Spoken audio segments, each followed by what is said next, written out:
Hey, it's your girl Christina Lane, and I'm here at Harlem's H&M store for a very empowering event titled Reclaiming Your Fine with Harlem native and media personality Bevy Smith in partnership with Warm. We all really matter.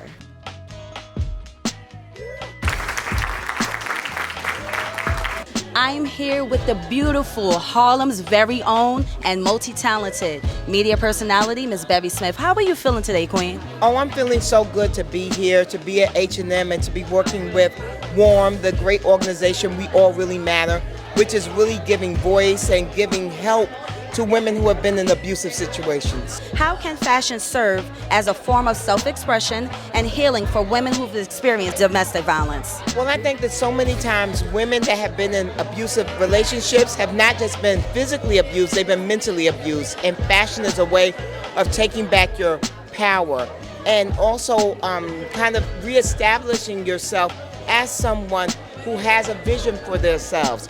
And your vision for yourself can start with your fashion. And you know, this whole panel was called Reclaiming Your Fine. And it was so great to see the women come out in their new outfits, reclaiming their fine. Yes. How do you personally prioritize self-care, and how can women navigate in trauma, use self-care practices to rebuild their sense of growth? Well, you know, I feel like self-care is the best care, and it's the optimum care that we should all really be focusing on. Unfortunately, a lot of times we don't really feel like we have the time to focus solely on ourselves, but I say we have to make it a priority. And for me, it's journaling, it's meditation, it's having quiet walks in the park. You know, Harlem has a lot of parks. You know, I live across the street from a park, so I will also go across the street to my park, put my feet in the grass, and just do what they're calling grounding. And it just really helps my mental stability. Thank you. And so fashion often seems far removed from serious issues like domestic violence. How do you bridge the gap between these worlds in your advocacy work?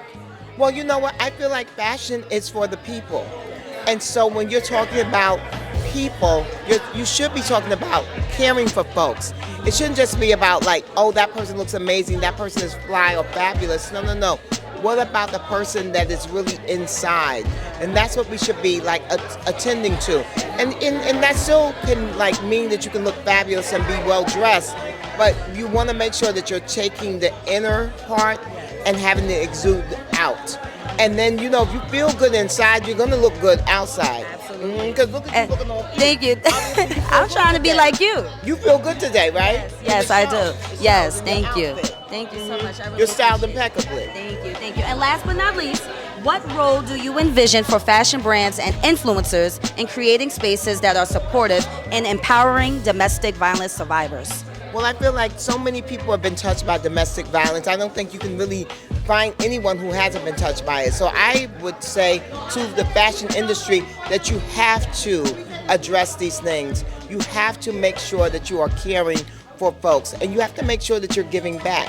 If you're selling women's clothes, you should be actually giving back. You should be making sure that your customers that you're working with, that are supporting you, that you're supporting them.